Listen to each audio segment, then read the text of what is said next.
बिस्मिल्लाहिर्रहमानिर्रहीम। अस्सलाम वालेकुम नाज़रीन, आप देख रहे हैं द लास्ट स्टार। मैं हूँ यासिर रशीद और स्टूडियो मेरे साथ मौजूद हैं सीनियर तजियाकार राना मोहम्मद अजीम साहब। नाज़रीन, वज़ीर आज़म शहबाज शरीफ इन दिनों मलिका बरतानिया एलिज़ाबेथ दोम की आखिरी रसूमात में अदायगी के लिए बरतानिया में मौजूद हैं, लेकिन उससे पहले उन्होंने पाकिस्तान मुस्लिम लीग नून के कायद मियाँ मोहम्मद नवाज़ शरीफ से वफ़द के हमरा मुलाकात की है और उस मुलाकात के अंदर आइंदा सियासी हिकमत अमली पर भी गौर किया गया और इस बात पर इत्तफ़ाक़ किया गया है कि जितना भी प्रेशर आए हम अपनी जो मुद्दत है वो मुकम्मल करेंगे। अब ये तो एलामिया जारी हुआ है मुलाकात का, जो अंदरूनी कहानी सामने आई है, लेकिन असल हक़ाइक़ क्या है, कितनी परेशानी है आने वाले दिनों के अंदर, क्या अगर ये मुद्दत की तकमील की तरफ बढ़ते हैं तो फिर कौन से मसाइल का सामना करना पड़ेगा, और जो पाकिस्तान में सियासी बाज़गिश सुनाई देती है इसका असर लंदन की मुलाकात में क्या पड़ा है। राना साहब से जानते हैं। राना साहब, मुलाकात कैसी रही है? वफ़द तो मुलाकात हुई, लेकिन क्या इस बात पर इत्तफ़ाक़ हुआ कि तकमील पूरी होगी?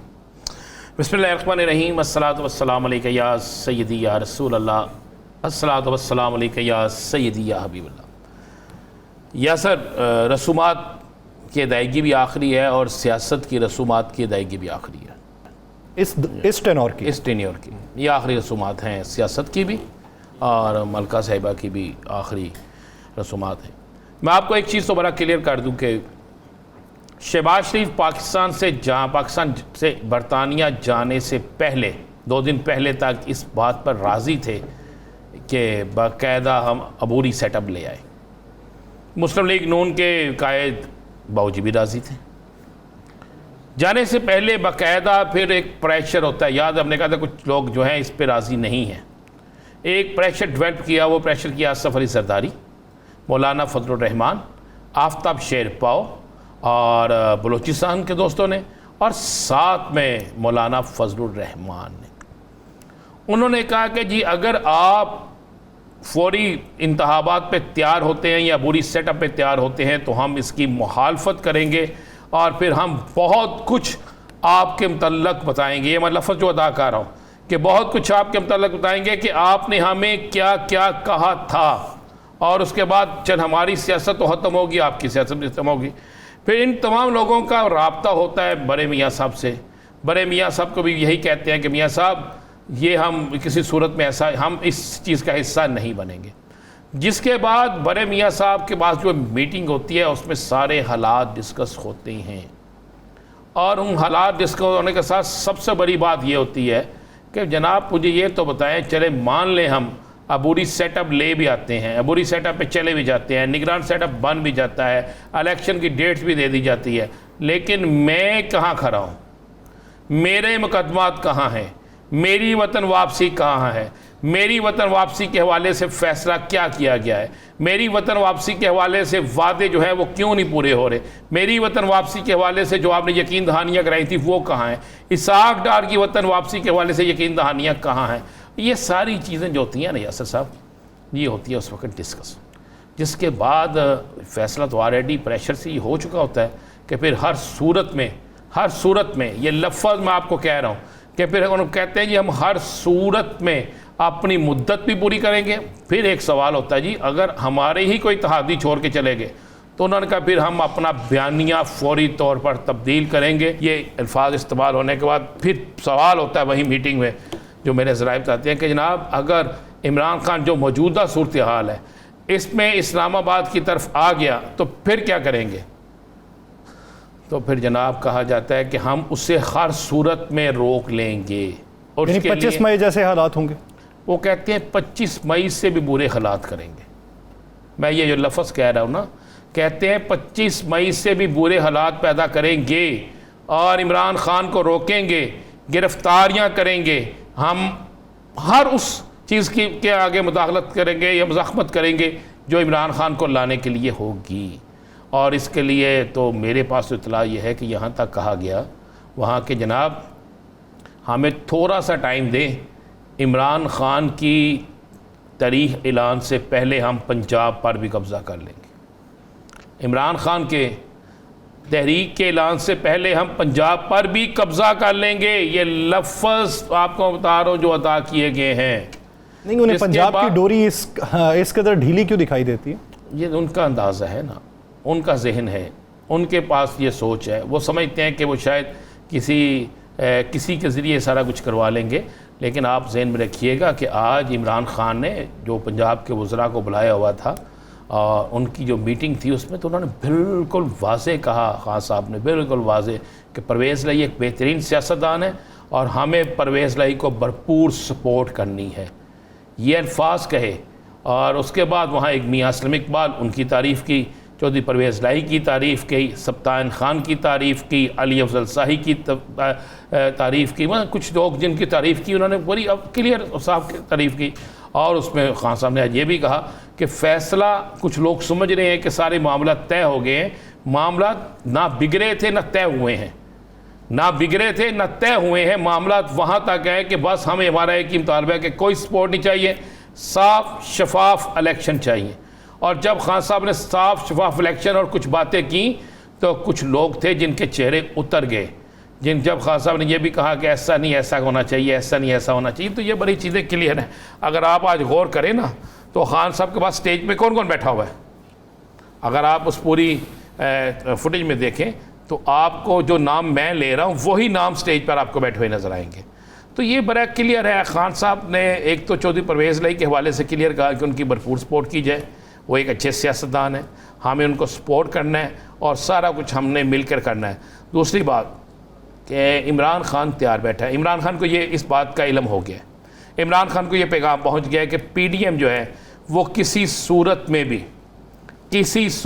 भी पीडीएम जो है वो फौरी इंतखाबात के लिए तैयार नहीं होगी, बल्कि पीडीएम मज़ाहमत करना चाहती है। अब जहाँ में मज़ाहमत का लफ्ज़ आता है फिर उस मज़ाहमत के लफ्ज़ के बाद आप समझते हैं कि क्या मामला होते हैं। सर आप बड़ी अच्छी तरह समझते हैं कि मज़ाहमत पे फिर अल्फाज क्या होते हैं, मज़ाहमत में फिर चीज़ें क्या चलती हैं, ये सारा कुछ होता है। तो मैं जो हालात देख रहा हूँ मैं आपको ये ख़बर दे रहा हूँ कि अब आने वाले दिनों में बड़ा फसाद मुझे नज़र आ रहा है और ये फसाद ख्वाहिश है उन लोगों की जो लोग चाहते हैं कि पाकिस्तान के अंदर सियासत के अंदर ये सारा कुछ हो।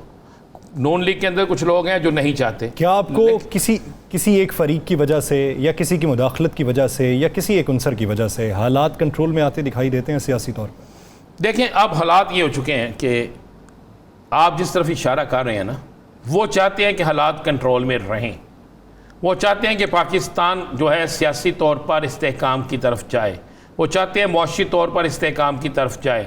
लेकिन मैं आपको ये बिल्कुल एक ख़बर दे रहा हूँ और ये बड़ी ख़बर ये है कि कुछ लोग नहीं चाहते, कुछ सियासी जमातें जिन्हें नज़र आ रहा है कि इलेक्शन जब भी होंगे, चाहे 6 माह बाद हो, चाहे 3 माह बाद हो, चाहे 1 माह बाद हो, उन इलेक्शन में उनकी शिकस्त यकीनी है। उन्हें पता है कि अवामी नफ़रत का उन्हें सामना करना पड़ रहा है, उन्हें पता है कि अवाम उन्हें वोट नहीं देंगे। अब उनकी ख्वाहिश ये है कि अगर हम नहीं तो कोई भी ना हो। मेरी बात समझ रहे हैं कि नहीं? अगर हम नहीं तो फिर कोई भी ना हो, या फिर इमरान खान जो है वो और उसकी पार्टी ना हो। ऐसा मुमकिन नहीं है, ये ना पाकिस्तान की सियासत में ना इंटरनेशनल तौर पे कोई इसे तस्लीम करेगा और कभी ऐसा नहीं हुआ दुनिया की किसी मुल्क में भी कि उस मुल्क की सबसे बड़ी सियासी जमात को आप कहें कि ख़त्म हो जाए, आप कहें कि उसके लीडर को गिरफ्तार तो कर सकते हैं, जमात को ख़त्म नहीं कर सकते, जमात पर पाबंदी नहीं आयद कर सकते। ये ख्वाहिश है पीडीएम में शामिल कुछ जमातों की। और आज तो ये भी डिस्कस हुआ है वहाँ पे बाऊजी के पास कि जनाब बाकायदा ये डिस्कस हुआ है कि इमरान खान अब तक नाअहल क्यों नहीं हुआ, इमरान खान अब तक गिरफ्तार क्यों नहीं हुआ, ये डिस्कस हुआ है वहाँ पे, ये बात डिस्कस हुई है। यहाँ पे जिन पे केसेस थे राना साहब, वो केसेस नैब को वापस हो गए हैं। साबिक वज़ीर आज़म यूसुफ रज़ा गिलानी, राजा परवेज़ अशरफ, रुबीना खालिद, सरदार महताब अब्बासी, वज़ीर आज़म शहबाज शरीफ, साबिक वज़ीर आला पंजाब मियां हमज़ा शहबाज, सबके केसेस तो वापस हो रहे हैं। और क्या चाहिए भाई? वो तो यहाँ पे हैं, चले मान ले, मैं तो उसकी बात ही नहीं कर रहा। वो तो यहाँ पे है ना, उनके हो गए केस वापस, नैब ऑर्डिनेंस बना लिया, सारा कुछ हो गया। जो यहाँ नहीं हैं, जिनके केस वापस नहीं हुए, जो इश्तिहारी हैं, जिनको सज़ा हुई है, जो अदालतों को मतलूब हैं, उनके साथ आप किस हैसियत से मीटिंग कर रहे हैं? उनके साथ पाकिस्तान के मसले किस हैसियत से डिस्कस कर रहे हैं? उनके पास वो कौन सा इख्तियार है कि वो पाकिस्तान की हुकूमत के फैसले करें? मुझे ये बता दें, मुझे पाकिस्तान का कोई दानश्वर बता दे, पाकिस्तान का कोई एंकर बता दे, पाकिस्तान का कोई तज्जियाकार बता दे। और मैं तो हैरान हूँ कि आज तज्जियाकार इस पर खामोश क्यों हैं, आज बड़े बड़े ट्वीट करने वाले खामोश क्यों हैं इस पर? आज उनकी जबान क्यों नहीं इस पे बोली? आज उनका कलम क्यों नहीं चला? आज उनके ट्विटर पर यह बात क्यों नहीं आई? भाई पाकिस्तान के फैसले पाकिस्तान में होने चाहिए, पाकिस्तान की हुकूमत को करने चाहिए और पाकिस्तान में बैठकर करने चाहिए। ये बड़ी क्लियर सी बात है। किसी को मेरी बात से इख्तलाफ तो हो सकता है, लेकिन मैं दलील के साथ बात करता हूं। करें इसमें, मुझे पता है कि बड़ी तकलीफ दे बातें आई ये, मुझे पता है कि इस पर वजारत इत्तलात बड़ा चिखती होगी, मुझे पता है कि बहुत सी जगह पे इस पर आएगा कि क्यों ऐसी बातें करें, लेकिन ये बात तो है हकीकत ना। आप इसको जुठला तो नहीं सकते, आप इसको रद्द तो नहीं कर सकते, आप इस पर कोई ऐसी चीज़ तो नहीं कर सकते। तो कोई बात नहीं, अल्लाह खैर करे। आने वाला वक्त जो है वो सब चीज़ों को सामने लेगा, लेकिन मैं आपको बता रहा हूँ आने वाला वक्त अच्छा नहीं है। इमरान खान के साथ इन्होंने लड़ने का फैसला कर लिया है। कल से आप देखेंगे इमरान खान के खिलाफ नए केसेस पे काम शुरू हो जाएगा। कुछ स्पेशल जो है लोगों की ड्यूटियां लगा दी गई हैं कि आप लिस्टें बनाएं, कुछ स्पेशल। फिर आज चले मैं आपको ये बड़ी खबर दे देता हूँ।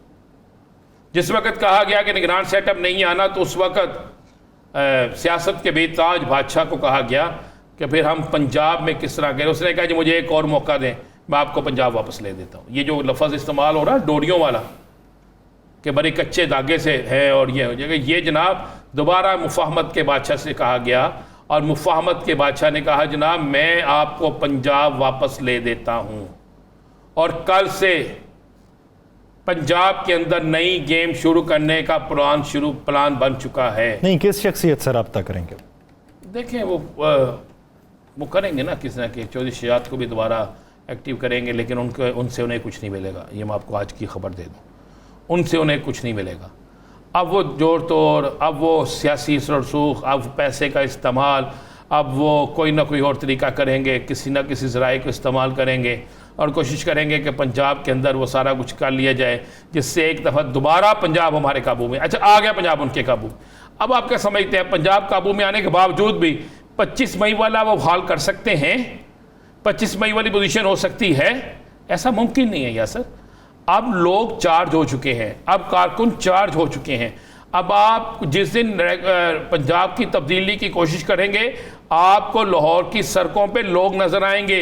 आपको पंजाब असम्बली के बाहर आप 5000 पुलिस वाले खड़े कर दें, आप बेशक झंडों वाले खड़े कर दें, आपकी सोच से ज्यादा लोग नजर आएंगे। अब हालात वो नहीं है, अब हालात बिल्कुल तब्दील हो रहे हैं। अब मौसम भी ऐसा नहीं है, अब मौसम तब्दीली का ही असर, आज का जो मौसम है ना, तब्दीली का मौसम है। और इस मौसम में अक्सर सियासी बुखार भी चढ़ जाते हैं और अक्सर लोगों को सियासी बुखार चढ़ना शुरू हो गया। पंजाब अगर हाथ से निकलता है तो आप क्या समझते हैं कि पीटीआई जो है ये रिटेलिएशन 25 मई से अगर ज़्यादा कड़ी करती है तो उसके असरात खाना जंगी के अलावा क्या निकल सकते हैं? कुछ लोग चाहते ही खाना जंगी है। मैंने आपसे कहा है कि वो लोग जो कबल अज़ वक्त इंतखाबात नहीं चाहते, वो लोग जो इस तरह जिस वक्त पाकिस्तान की इकॉनमी ठीक नहीं है, जिस वक्त डॉलर की परवान इंतहाई ऊपर जा रही है, जिस वक्त लोगों को आटा मुयस्सर नहीं है। आज आपको लाहौर जैसे शहर में आटा मिला, आज बाकी देहातों में आटा मिल रहा है। आज आटा कई जगहों पर 170 रुपये किलो मिल रहा है, 170 रुपये किलो। तो आप कहें कि जनाब इस वक्त में हम ऐसा नहीं ऐसा कर, ऐसा मुमकिन नहीं यासर। यहाँ पर तो अब हालात ये हो चुके हैं कि आपने सबको खुली छुट्टी दे दी है, आओ लूटो खाओ और ले जाओ। ये हिसाब हो गया यासर। आपके डॉलर के महंगा होना से जो तबाही हुई आप सोच नहीं सकते। नहीं, डॉलर समझ नहीं आती ना। एक तरफ से हमें बैरूनी इमदाद भी मिली, दूसरी तरफ से फॉरेन रिजर्व हमने बढ़ने का इशारा भी दे दिया, तीसरी तरफ से हम ये भी कह रहे हैं कि डॉलर के रिजर्व बढ़े हैं तो इसकी मार्केट में कीमत भी कम हो जाएगी। लेकिन वो रिजर्व बढ़ने के साथ साथ फिर मार्केट में रोजाना की बुनियाद पर डॉलर का बढ़ जाना, ये एक तशवीश का मरहला। बड़ी खबर देने लगा आपको, और ये जो बड़ी खबर है, हुकूमत अगर चाहे तो इस पर एक्शन कर लेगी तो बहुत कुछ मिल जाएगा।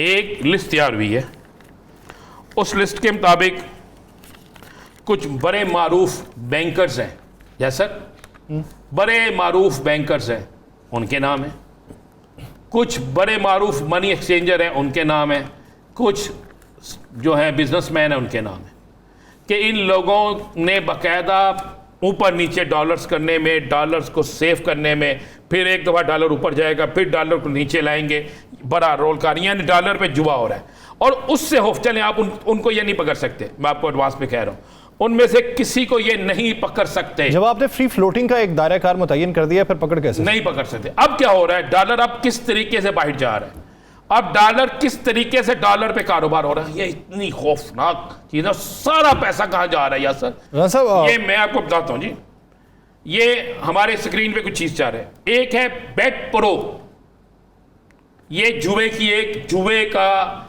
एक बकायदा एक जिसे कहते हैं एप्लीकेशन है।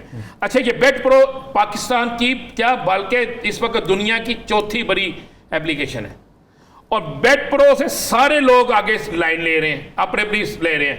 बेट प्रो है नंबर 1 जो अरबों रुपया पाकिस्तान से बाहर बेचती है।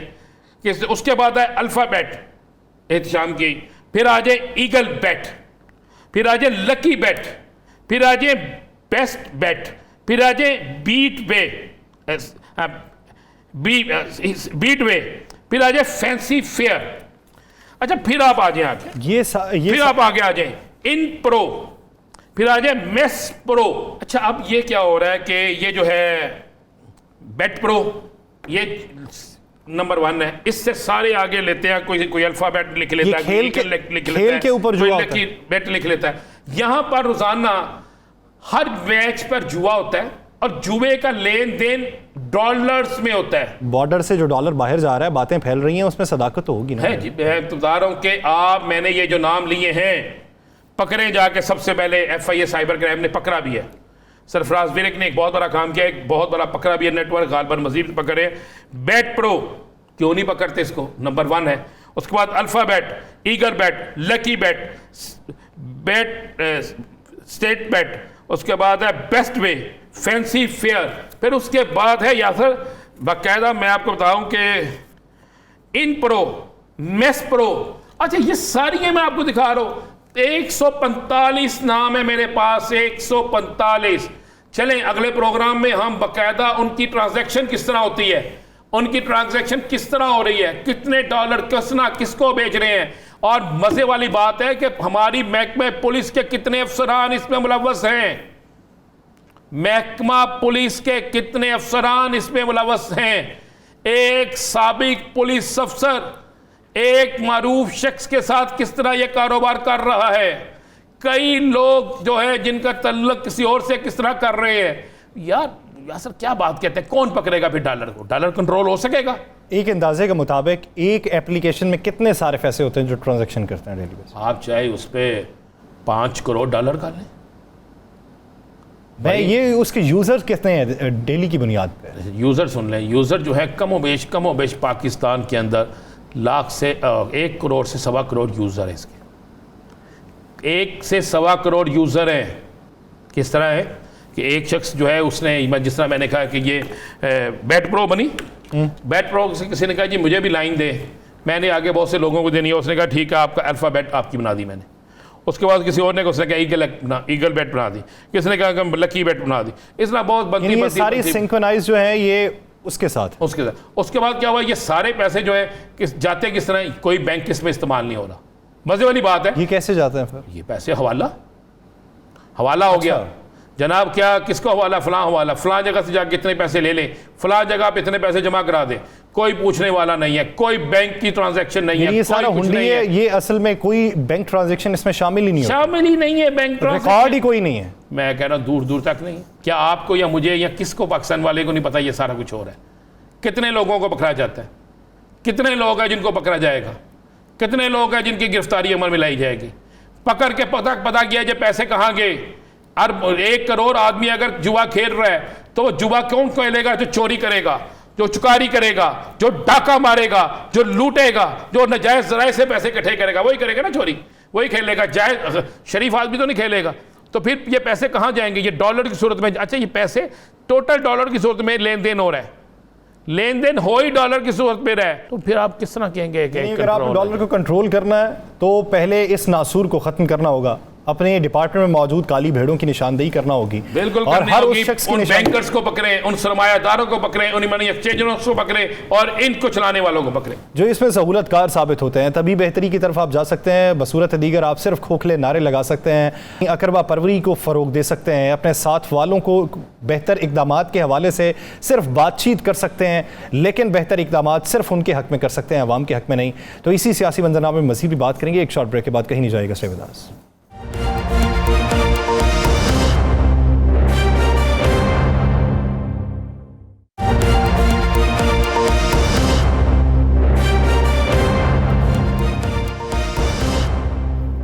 ब्रेक के बाद खुशामदी। नाज़रीन, जिस तरह बाज़गश सुनाई देती है कि नए इलेक्शन ही पाकिस्तान के अंदर सियासी अदम इस्तेहकाम को इस्तेहकाम की तरफ गामजन कर सकते हैं, मुआशी अदम इस्तेहकाम का ख़ात्मा कर सकते हैं, तो वफाकी हुकूमत में मौजूद जो जमातें हैं, उनके जो रहनुमा हैं, वो इस बारे में क्या राय रखते हैं? मौजूदा मुआशी बहरान से निकलने का पाकिस्तान के पास वाहिद हल क्या है? कितने अरसे के लिए आवाम को मुश्किलात का सामना करना पड़ेगा और फिर कुछ फ़ज़ा साजगार हो सकेगी? बैरूनी इमदाद अगर पाकिस्तान में मुंतकिल हो गई और हमें आलमी बैंकों से पाकिस्तान में इमदादी रकूम मिलना शुरू हो गई, उसके बाद पाकिस्तान फिर भी बेहतरी की तरफ क्यों ना गामजन हुआ? ये एक बुनियादी सवाल है। इसी का जवाब भी जानते हैं। पाकिस्तान पीपल्स पार्टी के सीनियर रहनुमा साबिक चेयरमैन सेनेट सैयद नज़ीर हुसैन बुखारी साहब ने हमें ज्वाइन किया है। बुखारी साहब, बहुत मशकूर हैं आपके वक्त के। बुखारी साहब, अभी ये बातें चल रही हैं कि निगरान सेटअप आने वाला है, मुद्दत की तकमील नहीं हो पाएगी जो इस वक्त वफाकी हुकूमत चल रही है। इन बातों में किस हद तक सदाकत है और आप एक बतौर सियासी वर्कर क्या समझते हैं कि जो मुआशी अदम इस्तेहकाम है, इसको इस्तेहकाम की तरफ किस तरीके से गामजन किया जा सकता है? शुक्रिया। देखिए, बुनियादी बात यह है कि ये जो आपने कहा कि जी खबरें इसके सब, ये सारी क्या सराहियाँ हैं। कैटेगोरिकली जो कोलिशन गवर्नमेंट के मिनिस्टर्स हैं और प्राइम मिनिस्टर हैं, और उन्होंने बारह कहा कि इलेक्शन अपने वक्त पे होंगे और ये मौजूदा असेंबली अपनी टर्म पूरी करेगी, इसमें कोई दूसरी राय नहीं है। ये रहा माना कि आप ये जो प्रपोज करते हैं कि इलेक्शन हल है, इलेक्शन से क्या तो कोई अलामी ऊपर से खजाना फेंक देगा इलेक्शन होने के बाद? बात ये कि अभी जो मौजूदा गवर्नमेंट है ये इलेक्शन में जरूर जाएगी, लेकिन उस पर जाने से पहले ये लोगों की जो ग्रीवेंसेस है उसको दूर करें। और बुनियादी बात यह है कि आपका ट्रेड डेफिसिट इतना ज्यादा है, जब तक आप कम नहीं करेंगे आपकी इन्फ्लेशन कम नहीं होगी, महंगाई कम नहीं होगी। और ये जो इंटरनेशनल मॉनेटरी फंड से आपको पैसे मिले, ये ब्रेक थ्रू है। और ताकि बाकी जो दोस्त ममालिक थे वो इस बात से इसके इंतजार में थे कि IMF जो कंडीशनैलिटीज हैं जो इमरान गवर्नमेंट करके गई थी, उनको ये फुलफिल करते हैं कि नहीं करते हैं। और फिर आज मसलन देखें, वो रिच रूलिंग कर दी है सऊदीया ने $3 बिलियन की, वो ये दिसंबर में थी, उसको 1 साल के लिए मतलब फर्दर एक्सटेंड कर दिया वो। तो ये जो गवर्नमेंट में ये पोलिटिकल पार्टीज बैठी हैं, ये वन टाइमर नहीं है, ये कोई 2020 वाले क्रिकेट खेलने वाले नहीं है। इनकी सियासी जो बातें हैं जिनका वजूद बहुत पुराना है, और उन्होंने उनको ये भी पता है लीडरशिप को कि अल्टीमेटली ये जवाब दे आवाम को है। इसलिए मौजूदा गवर्नमेंट बिल्कुल वो पॉलिसी अडॉप्ट करेगी। मैं होप सो कि बाय जनवरी फरवरी चीज़ें बहुत ज़्यादा इम्प्रूव हो जाएंगी, क्योंकि जो सेटबैक इनको लगा पिछली गवर्नमेंट का जो $20 बिलियन का जो कर्जा लेके अकाउंट फॉर भी नहीं किया गया, वो किधर गया, तो उस सूरत हाल से निकलने के लिए बिल्कुल ऐसी पॉलिसी मुरतब करने की नहीं, ताकि ये कल आवाम के पास जाए। देखिए, आपने कहा कि ये बड़ी वो जमातें हैं जो पुरानी जमातें हैं और जो आवाम के मसाइल को समझती भी हैं, सारा कुछ है। तो पाकिस्तान की सबसे पुरानी, सबसे बड़ी और सबसे एक्टिव जमातें जो हैं, जो इक़्तिदार में हैं, इसके बावजूद भी सैलाब तो अब आया, उससे पहले भी कोई एक चीज़ भी कंट्रोल नहीं हो सकी। उसकी वजह क्या है? प्राइस कंट्रोल जो है उसकी पेट्रोल की कम होती है, लेकिन हम नहीं कर सके। बिलावल साहब ने भी इस पर एहतजाज किया, बिलावल साहब ने भी कहा, जरदारी साहब ने भी कहा। क्या बिलावल साहब और जरदारी साहब की बात ये सुनने के लिए तैयार नहीं है? मुआशी हालात ऐसे नहीं, यहाँ सब कुछ फिर ये एक ड्रामा है? नहीं, मुआशी हालात ऐसे हैं कि देखें ना, मैंने कहा कि $50 बिलियन का जो है गैप है। देखिए ना, आप इम्पोर्ट्स करते हैं और कब तक आप कर्जा लेके चीजें इम्पोर्ट करते रहेंगे? मैं समझता हूँ कि उसको ट्रेड पहले ये 2.5 साल से इन्होंने जो प्रीवियस गवर्नमेंट थी, इन्होंने इंपोर्ट्स को बिल्कुल रिड्यूस कर दिया। बड़े नारे मारे कि जी ट्रेड डेफिसिट कम हो गए। जब ये गए हैं अप्रैल में, उस वक्त ट्रेड डेफिसिट कितना बढ़ चुका था। उसमें ये भी रीजन था कि जो FCR को कलेक्शन थी टैक्सेस की, इंपोर्ट करने से भी तो टैक्सेस बिल्कुल मिलते हैं, उस डेफिशिएंसी को पूरा करने के लिए उन्होंने इंपोर्ट्स को बढ़ा दिया। लेकिन उसके साथ साथ आपने एक्सपोर्ट्स को नहीं बढ़ाया। अब $50 बिलियन का जो गैप है वो किस तरह फुलफिल करेंगे? या तो नोट छाप के करेंगे आप। तो इसलिए आपको लग्जरियस आइटम जो है उनको पाबंदी करनी पड़ेगी। एक प्रॉब्लम ये भी कि WTO की जो रिक्वायरमेंट्स हैं वो भी आपको सामने रखनी पड़ेंगी। बुखारी साहब, आप कहते हैं कि इंपोर्ट पे पाबंदी बरकरार रखनी पड़ेगी। अभी पिछले दिनों मियां मोहम्मद नवाज शरीफ साहब से लंदन में पाकिस्तानी कारोबारी शख्सियात ने मुलाकातें की हैं और उन मुलाकातों में ये बात तय पाई है कि इंपोर्ट पर जो पाबंदी लगी हुई थी वो उठा ली जाएगी ताकि मुआशी इस्तेहकाम आए।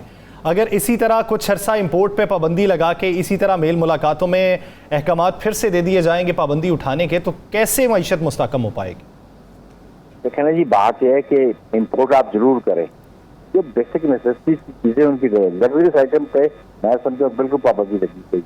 जब तक आपकी इकॉनमी स्टेबल नहीं होती, जब तक आपकी कंपेटेबिलिटी जो इम्पोर्ट और एक्सपोर्ट की नहीं करती, जब तक आप देखा ना, ये बड़ा दावा करते हैं कि जनाब हम फॉरेन एक्सचेंज से छोड़ देते, तो $20 बिलियन तो आपने कर्जा लिया और उसके बावजूद भी अगर कह रहे हैं कि जी क्लेम करते हैं $16 बिलियन आपके और फॉरेन एक्सचेंज रिजर्व है, तो ये कोई दुरुस्त बात नहीं है। उसमें इनका कोई कमाल नहीं था। जहाँ 70 सालों में आपने $70 बिलियन लिया हो और 46 महीनों में आपने 44 महीनों में आपने $44 बिलियन पे देगी और $20 बिलियन आपने उसको इंक्रीज कर दिया हो, तो कैसे आप जस्टिफाई करेंगे? अच्छा वारिद साहब, आपको पाकिस्तान की अवाम पर अच्छा वक्त आते हुए कितना टाइम नज़र आता है? आटा महंगा, हर चीज़ महंगी, कब तक? पीपल्स पार्टी तो हमेशा सस्ती चीज़ें देती थी ना, पीपल्स पार्टी का तो हमेशा अवामी मंशूर होता था। तो अब ये अवामी मंशूर कब तक पाकिस्तान की अवाम को मिलेगा? देखिए, हम समझते हैं कि ये जो पोलिटिकल पार्टी का गवर्नमेंट है उनकी जिम्मेदारी है, वो जवाबदेह है अवाम को। और मैं समझता हूँ कि होपफुली, क्योंकि जो इनकी कमिटमेंट्स थी IMF के साथ, जिनको उन्होंने ऑनर नहीं किया, और उसकी रिपोर्ट्स भी आपके सामने हैं कि उनकी रिपोर्ट्स प्रीवियस गवर्नमेंट के बारे में क्या है कि मसलन वो ₹50 इन्होंने पेट्रोल की लेवी जो थी वो फेज वाइज करनी थी, जिसकी वजह से आज पेट्रोल सस्ता नहीं कर पा रहे, बावजूद है कि कीमत अब इंटरनेशनल कुछ कम हुई है।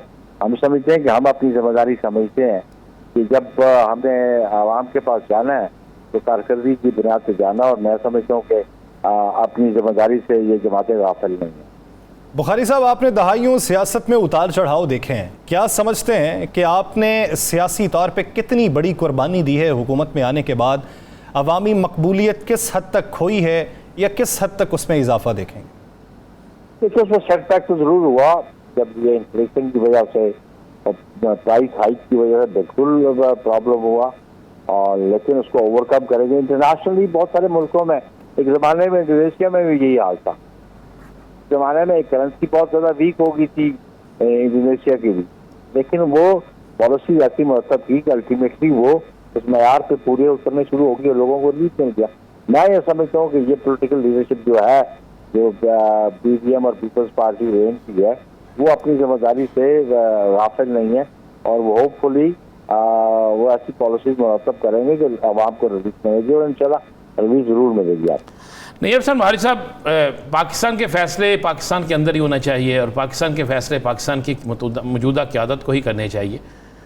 तो ये अब मुस्लिम लीग नून के जो है साबिक सदर और साबिक वज़ीर आज़म जो हैं, वो इस वक्त लंदन में है और सारी कबीना के बड़े अहम लोग उनके पास बैठे हैं और फैसले वहाँ पे हो रहे हैं। तो आप क्या समझते हैं, ये पाकिस्तानी सियासत के लिए ठीक है? ये फैसले नहीं हो रही है, उनकी कंसल्टेशन है।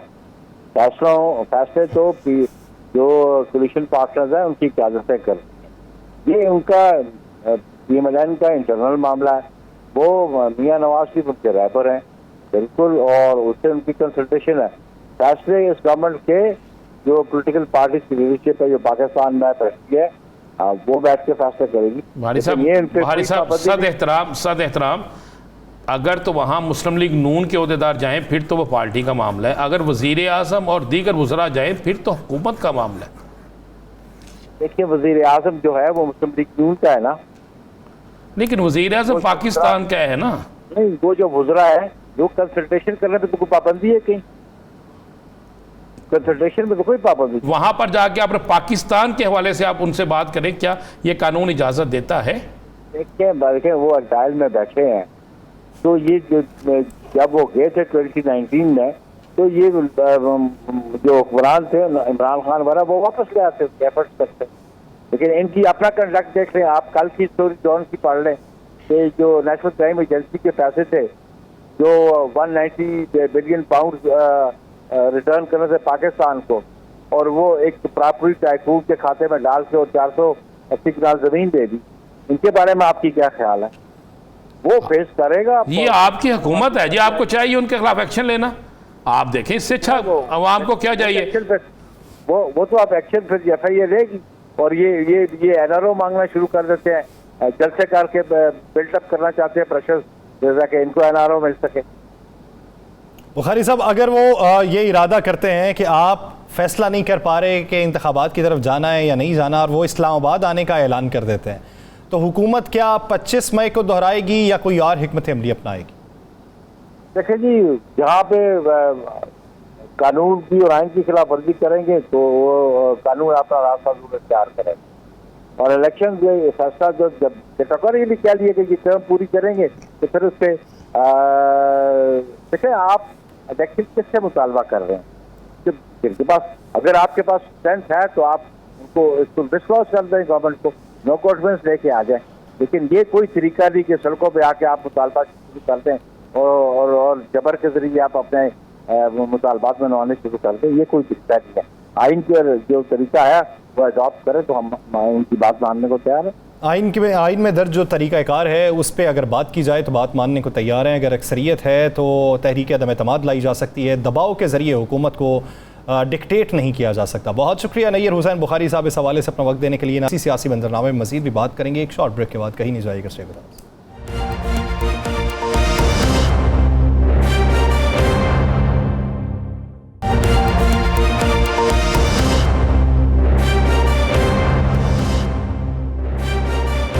ब्रेक के बाद खुशामदी नाज़रीन, वफाकी हुकूमत के बेशुमार वज़रा ये राय रखते हैं कि पंजाब हुकूमत की जो डोरी है वो ढीली हो चुकी है, ये कभी भी कट सकती है, पंजाब हुकूमत ख़त्म हो सकती है और इस पर वफाक में मौजूद जमातों की हुक्मरानी फिर से आ सकती है। लेकिन इससे फ़र्क क्या पड़ेगा? अभी तक की जो जदोजहद है और जिस एक शख्सियत के ऊपर नज़रें मरकूज़ किए हुए हैं, क्या उस शख्सियत से कोई फैज़ इन्हें मिल पाएगा या नहीं मिल पाएगा? जरदारी साहब अगर मैदान में उतरते हैं और वो तगदो करने की कोशिश करते हैं तो क्या जरदारी साहब को माजी की निस्बत इस बार कामयाबी मिलेगी या उन्हें नाकामी का सामना करना पड़ेगा? ये बेशुमार सवालात है। मौजूदा पंजाब हुकूमत की कारकर्दगी किस हद तक आगे बढ़ रही है, ये भी एक बुनियादी सवाल है। इसी पूरे मंजरनामे में बात करने के लिए हमें ज्वाइन किया पाकिस्तान मुस्लिम लीग काफ के रहनुमा ख्वाजा वकार हसन साहब ने। ख्वाजा साहब बहुत मशकूर हैं आपके वक्त के। ख्वाजा साहब, बात ये हो रही है कि पंजाब पे अगर हुक्मरानी दोबारा से बरकरार रखनी है तो उसके लिए काफ लीग को बीच में से निकालना होगा। टेक्निकल बुनियादों के ऊपर अगर अराकीन को नाअहल करवाया जाता है, चौधरी शुजात साहब को साथ में लाया जाता है, तो फिर ही कहीं कुछ बात बन सकती है।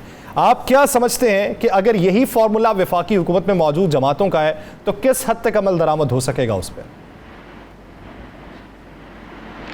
देखिए जी, चौधरी परवेज़ लाई साहब की क़यादत में सूबाई जो हमारे मेंबरान हैं वो इंशाअल्लाह ताला उन पर मुतफिक हैं और इत्तेफाक रखते हैं। आज ख्वाजा आसिफ ने जो बयान दिया है कि पंजाब की डोरी टूटने वाली है, ख्वाजा आसिफ के बयान को इतना सीरियस नहीं लेना चाहिए, वो कोई संजीदा आदमी नहीं है। दूसरी बात यह है कि PDM खुद हर जगह से ब्रेक हो चुकी है और अनकरीब टूटने वाली है, मुंह के बल गिरने वाली है। ये परवेज़ साहब ने पंजाब में एक अच्छे अमल को मुतारफ़ करवाया है, पंजाब में लोगों को अवामी रिलीफ दिया है। पंजाब में आज देखें, आज की रिसेंटली लोग शहरों में काम करते हैं, चौधरी साहब ने प्राइवेट कंपनियों के साथ मिलकर देहात में और सनती में और घरेलू सार्फिन को गैस फराहमी के लिए एक मनसूबा, शानदार मनसूबा लेकर आए हैं। ये सारी वो चीज़ें हैं जो एक अवामी नुमाइंदा जो होता है वो पंजाब के लिए एक अच्छा विजन रखने वाला आदमी वो ये लाता है। और रही बात काफ लीग को तोड़ने की, शुजात साहब के मेंबरान को तोड़ने की, तो ऐसी कोई बात नहीं है। अल्हम्दुलिल्लाह हमारी मुस्लिम लीग काफ लीग चौधरी परवेज लाई साहब की क़यादत में मुतफिक और मुतहिद है इंशाअल्लाह अजीज। फैज साहब, आज इमरान खान साहब ने भी कहा कि परवेज लाई को सपोर्ट करना चाहिए और परवेज लाई जो है वो एक अच्छे सियासतदान हैं, लेकिन सुनने में जो शनीत आ रही है, बार बार शोर मच रहा है, वो यही है कि परवेज लाई साहब जो हैं उनको हटा दिया जाएगा। क्या परवेज लाई को, जिस तरह यासर ने सवाल किया, आपने कहा कि नहीं हटाया जा सकता, अगर 1% ऐसा चांस हो जाता है और जरदारी साहब दोबारा मुतहर्रिक हो जाते हैं, तो फिर क्या मुस्लिम लीग काफ जो है उसका रद्द अमल क्या होगा? मुस्लिम लीग काफ क्या रद्द अमल देगी? वो इमरान काफ जो है वो इमरान खान के साथ खड़ी है, इमरान खान साहब के साथ उनका इत्तेहाद है। परवेज साहब हर सूरत इमरान साहब के साथ खड़े होंगे। और रही बात आपने कहा कि वो पीडीएम अपना हुकूमत ख़त्म करने की कोशिश करेगी, मेरा नहीं ख्याल। देखें अभी लास्ट टाइम आपने तमाम मेंबरान को चौधरी परवेज साहब के साथ खड़े हुए देखा होगा एक तस्वीर में, वो चौधरी साहब के साथ तमाम दोस्त मुतफिक हैं और पंजाब की आवाम चौधरी परवेज लाई के काम को सराहती है और पंजाब की आवाम चाहती है कि चौधरी परवेज लाई साहब पंजाब के वजीर आला रहें और पंजाब में तरक्याती काम होते रहें। इसलिए पीडीएम की ये ख्वाहिश कभी भी पाया तकमील तक नहीं पहुंच सकती। पीडीएम अपनी ये बताइए कि कुछ अर्सा बीत चुका है, क्या वजूहात हैं कि अभी तक शुजात हुसैन साहब के दरमियान और चौधरी परवेज लाई साहब के दरमियान कोई मफाहमत नहीं करवा सका? आप में से बहुत सी शख्सियात ऐसी होंगी जो दहाइयों साथ में रहीं, क्या किसी ने ऐसी कोशिश ना की? देखें फैमिलीज में मामला तनाज़ात बनते हैं। चौधरी परवेज साहब एक ज़ीरक आदमी हैं, एक ज़ीरक सियासतदान हैं, शुजात साहब भी एक ज़ीरक आदमी हैं और ज़ीरक सियासतदान हैं। ये एक घरेलू मैटर है। इंशाअल्लाह अजीज हो सकता है आने वाले वक्तों में कौम के लिए, अवाम के लिए, पाकिस्तान मुस्लिम लीग काफ के लिए कुछ अच्छी खबर आ जाए। लेकिन इंशाअल्लाह अजीज फिलहाल चौधरी परवेज लाई साहब पंजाब के वजीर आला हैं, वजीर आला रहेंगे और इमरान खान साहब इंशाअल्लाह पाकिस्तान के वजीर आज़म थे, वजीर आज़म हैं और वजीर आज़म रहेंगे इंशाअल्लाह अजीज। चलें, ये तहरीक शुरू होने लगी है और तहरीक जो है मेरा ख्याल है इसी सितंबर में दमादम मस्कंदर की तरफ जाने लगा है। तो काफ लीग भी क्या तहरीक इंसाफ के साथ उसी तरह इस्लामाबाद मार्च में शरीक होगी या काफ लीग जो है वो यहीं पे रहेगी और सिर्फ तहरीक इंसाफ ही जाएगी? इंशाअल्लाह अजीज चौधरी परवेज लाई साहब इमरान खान साहब के साथ चट्टान की तरह खड़े हैं, चौधरी मुनस लाई साहब चट्टान की तरह खड़े हैं। जब हमारे कायदीन इमरान खान साहब के साथ चट्टान की तरह खड़े हैं तो मुस्लिम लीग काफ का हर वर्कर इंशाअल्लाह अजीज उस रैली में अव्वल दस्ते की तरह काम करेगा और अव्वल सफ़ों में इंशाअल्लाह मौजूद होगा अल्लाह के हुक्म से। जब लॉन्ग मार्च की आवाज़ आएगी हमारे वज़ीर आज़म इमरान खान साहब की तरफ से तो इंशाअल्लाह मुस्लिम लीग काफ सबसे आगे पाएंगे इमरान खान साहब उसको इंशाअल्लाह अजीज। अच्छा, अगर एक ऐसा मौका आता है, मुस्लिम लीग नून कहती है कि हम चौधरी परवेज लाई को वज़ीर आला बनाने के लिए तैयार हैं, आप तहरीक इंसाफ को छोड़ दें और मुस्लिम लीग नून के साथ आ जाएं, तो क्या काफ लीग इसके लिए तैयार होगी? मेरा नहीं ख्याल कि ये वक्त गुजर चुका है, ये ऐसा वक्त नहीं रहा अब। अच्छा, ये वक्त गुजर चुका है, यानी अब कोई चांस नहीं है? अब कोई चांस नजर नहीं आ रहा ख्वाजा साहब। और ये पीडीएम तो सर अब डूबने वाली कश्ती है। नहीं, आप डूबने वाली कश्ती के हवाले से उधर नहीं जाना चाह रहे, ये आप ये समझते हैं कि पीटीआई मोरालिटी पर खड़ी है? देखें अवाम समझती है कि इन नौसरबाजों ने आज तक 30-32 साल हुकूमत करने के बावजूद भी अवाम को कुछ नहीं दिया। ये चौधरी परवेज लाई साहब इमरान साहब की क़यादत, इमरान खान साहब के साथ मिलकर तमाम मामलात को अच्छी तरह पंजाब में तरक्याती मंसूबे लाकर एक अच्छी तरह अवाम को खुशहाली की तरफ ले जाकर, सैलाब में देख लें कि सैलाब में लोगों ने इन पर अदम एतमाद किया है। सैलाब में फंडिंग के मामले में कौन सरफरिस्त रहा है, कौन अवाम के पास अवाम के दुख दर्द के लिए पहुंचा है, किसने अवाम के लिए बेहतर सहूलियात मुहैया की हैं। ये लोग अवाम की तरफ से मुकम्मल तौर पर रद्द हो चुके हैं, इनको लोग बिल्कुल पसंद नहीं कर रहे। सारा मुल्क डूबा हुआ है, कोई लोग वफाक पे ऊपर इत्मीनान करने के लिए तैयार नहीं है। अच्छा ख्वाजा साहब, बहुत सी बातें ऐसी भी गर्दिश कर रही हैं कि आइंदा आम इंतखाबात में पाकिस्तान मुस्लिम लीग काफ के जो अरकान हैं उन्हें बतौर पार्टी सदर चौधरी शुजात हुसैन साहब जो हैं वो पार्टी टिकट जारी नहीं करेंगे, जिसकी वजह से ये पाकिस्तान तहरीक इंसाफ के टिकट पे इलेक्शन लड़ेंगे या फिर आज़ाद इलेक्शन लड़ेंगे। देखिए, ये एक पार्टी क़यादत का फैसला है। जो पार्टी क़यादत का फैसला होगा वो मुस्लिम लीग काफ के मेरे जैसे हर वर्कर के लिए वो तस्लीम होगा। ये चौधरी साहब के, परवेज़ लाई साहब के हाथ में है, वो क्या फैसला करते हैं, किस तरफ इसको लेकर जाते हैं। हम इंशाअल्लाह ताला चौधरी परवेज़ लाई साहब की क़यादत में, चौधरी मुनस इलाही साहब की क़यादत में इंशाअल्लाह हम मुतहिद हैं और चट्टान की तरह खड़े हैं अल्लाह के हुक्म से।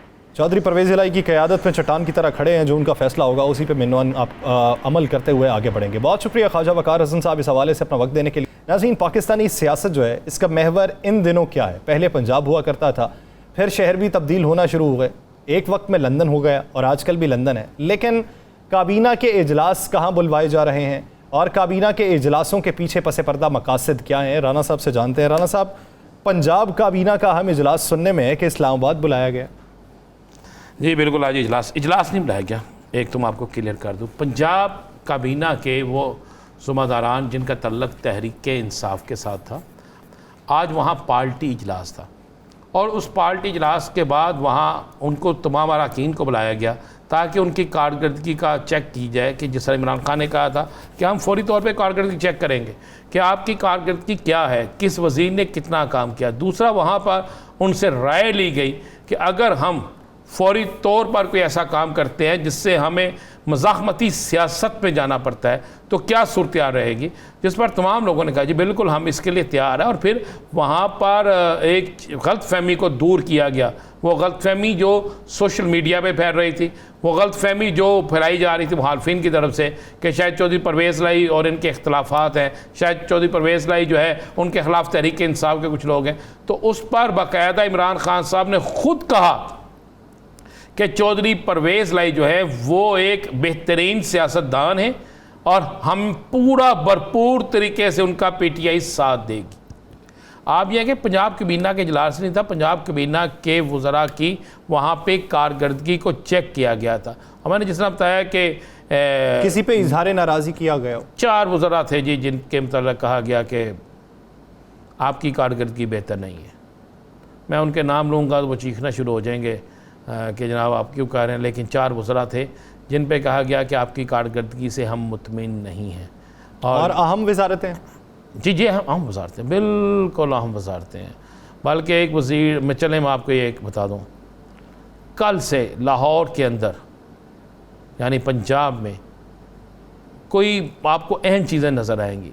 कल से बहुत से लोग जो होंगे ना, बहुत से अहम अफराद जो हैं तगड़े, जो साबका उनकी जो वजारतों में 2 नंबरी वहाँ होती थी या जो जिन लोगों पे हाथ रखा, ख़ास कर कल से कब्ज़ा माफिया, कल से लैंड माफिया, बड़ी हाउसिंग सोसाइटियों वाले जो 2 नंबरियाँ करते थे, कल उनके ख़िलाफ़ कल से कोई बड़ा काम, यानी आज के इजलास के नताइज कल से दिखने शुरू हो जाएंगे। तो उम्मीद करते हैं कि पॉजिटिव ही नताइज दिखने शुरू हों और कारकर्दगी बेहतर हो सके। नाज़रीन, प्रोग्राम का वक्त ख़त्म हुआ चाहता है, मुझे और आना आपको दीजिए इजाज़त। अपना बहुत सा ख्याल रखिएगा। अल्लाह ने के बाद।